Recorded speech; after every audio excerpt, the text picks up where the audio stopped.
and his pets. I just want to know if you got a question, y'all can call me prejudice to y'all or whatever. Have y'all ever met a Chinese veterinarian? Think about that shit, because that's really just the receiving dock for the panda in. You gonna drop your shit off at the Asian vet and come back to pet number 7 Cocker Spaniel with garlic sauce. Just the I don't trust no Asian vets, I'm just keeping it real. So anyway, I appreciate everybody coming out. The next gentleman we got coming to the stage, I'm gonna bite his sense of fashion. He off the chain with that shit. Neurotic, psychotic, schizophrenic, insomniac with narcolepsy, and apparently alcoholism problem. So give it up, everybody, for John Bryant Dean coming to the stage. My man. Hold on. You gonna get about the Jesus saying, right dance for it? You gonna dance for your lunch? Go ahead, my dude. Go ahead. You really a rapper at heart.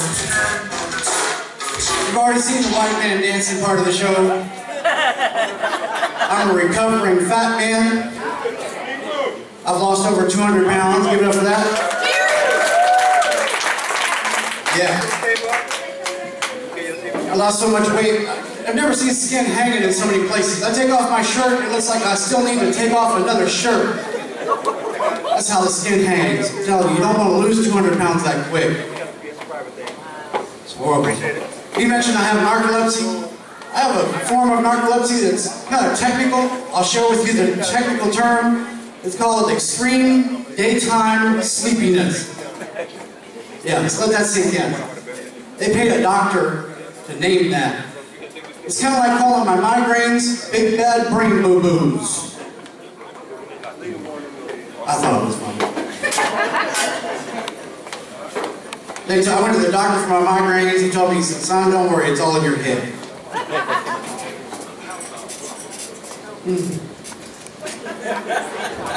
Don't worry, it gets funnier when I get off stage. It's nice to be in here with a bunch of people that I can relate to, because normally I do comedy in clubs with white people, and it makes me nervous.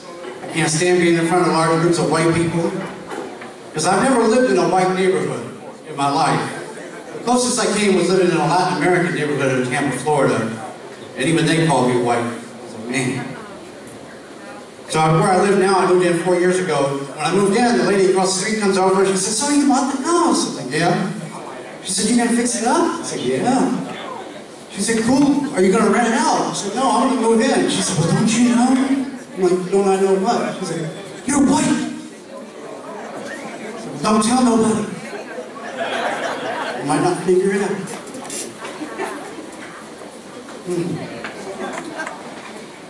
Right? Growing up, when I was the only white kid in my class in school, and I ended up with a nickname. They called me Spanky. Yeah, not because I was a short, fat white kid, but you masturbate in class one time. Get a nickname. The crowd would have been larger tonight, but my cousin couldn't make it because his car broke down, which is code for he spent all his money on drugs. You know, I shouldn't make light of drugs. It's a horrible situation. I recently lost a friend of mine to a drug overdose. Yeah, Oxycontin got him. One thing I've learned about people that, well, I'll just tell you, I know if I could have been there, I could have saved him, because he didn't have enough to kill us both. If there's one thing I've learned about people that overdose on drugs, they've got one fatal flaw, okay? Their mama didn't teach them how to share. It's like they're saying, "You're not going to get these drugs till you're crying for my cold dead hands." I can wait. I got dibs. I don't have a drug problem until I run out of drugs, then that's a problem. So if anybody needs help, you know, help me out. I'm one of those comics that doesn't do marijuana. I skip by marijuana. I didn't go through the gateway. I skipped straight to heroin. I figure, you know, go for what works good. I've also got, you know, I've got narcolepsy, but I also have insomnia, which is kind of like, you know, I can't sleep when I want to, but I fall asleep at most inopportune times. I fell asleep one time on stage in the middle of telling a joke. But it was luckily it was a stoner joke, so everybody thought it was part of the show. Let's hear that from Carla.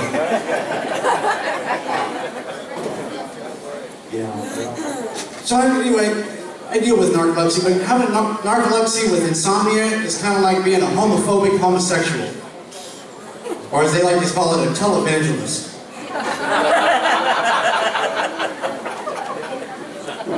You know, some of these televangelists are setting themselves up for sex scandals. There was one guy, his scandal was he was hitting on men that he brought in for marriage counseling. His name was Bob Moorhead.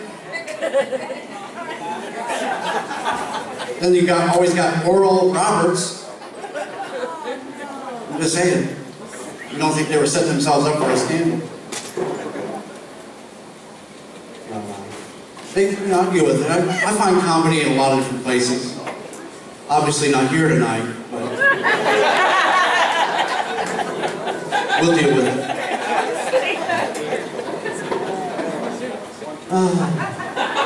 Does anybody know any good jokes? I'm just saying, I'm up for it. I think they should legalize marijuana. Anybody for that? Right now, I'm all for it. But the same scientists who say that marijuana has no medicinal value are the scientists who told us that back in the day, polio was caused by children eating too much ice cream. Yeah, Google that. It's seriously true. It doesn't make sense to me either, but everybody knows that polio is a virus. It's a waterborne virus. Transmitted by those horses that play water polio. Yeah. And you know, it's amazing to me that they could teach those horses how to swim. Because everybody knows that horses can't swim. For the same reason that black men can't swim. Now bear with me before you think I'm a racist. I've got a reason for this. Horses can't swim because they have large penises. It's the same problem for black men. Now, a large penis sounds good on paper, and it's probably good in bed, but when you're swimming, it's just an anchor. I'm just saying I'm a good swimmer.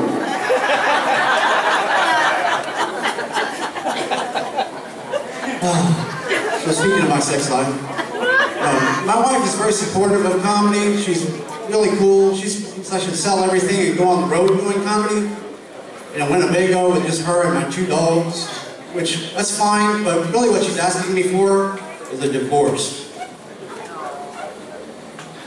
Obviously, you can see that from tonight. I wouldn't be making any money. So. Number one cause of divorce is money problems. So, anyway.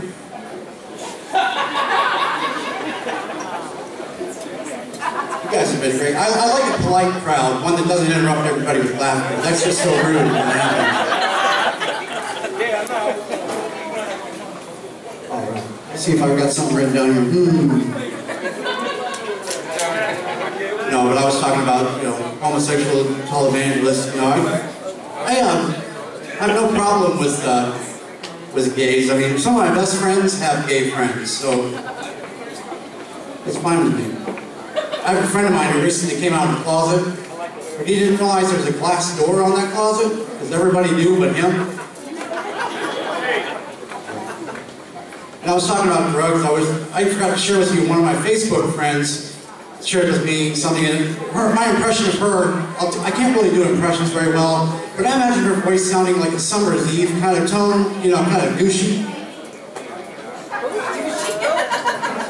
Thank you. I appreciate the one person. No, because she said to me, she said, you should try a vegetarian diet, and your body will just heal itself.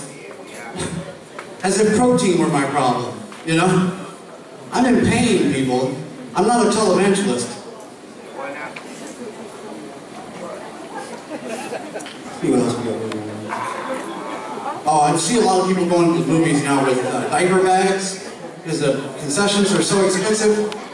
But I don't have children, so I have to carry a man purse, my Merce, which upsets my wife a lot. Not because I'm cheap, but because I also bring along my boyfriend, Danny. Well, I like to sell the look, Thank you. I'm going to go over here and tell jokes to these people. Because they're laughing. You all having a good time tonight? Yes, we are. Awesome. Great. And beautiful too. I love to see beautiful black women. This is great. Awesome. Give it up for them. Give it up for them over here. Woo. I'm messing up with the camera guy. I'm not used to being taped. I'm just walking all over the stage like I know what I'm doing. Trying to tell jokes. Let's see.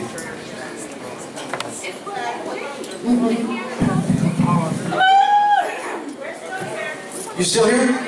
I can hear you, I can't see you. Somebody smile. On that note, I guess we can end on a high note. No, you know that you've heard about this problem with the war on drugs. I really think that we should end the war on drugs because it's leading to some horrible things. Like the shark attacks in Florida are caused by the war on drugs because they're chasing the drug dealers across the bay. You start dropping the product overboard, raising the meaning to the term seaweed or artificial reefer. So these sharks are not vicious. You just got the munchies. I'll leave you with one last thing, one last joke. All right. That's your favorite one tonight, right, ma'am? Right, the last one. Now, the Supreme Court has recently upheld a decision to allow strip searches for misdemeanor offenses, which should worry me because I've been arrested for misdemeanor offenses. But it doesn't, because with the high price of health care now, I'm thinking about running a red light so I can get my prostate checked. All right, you guys have been great. Thank you very much.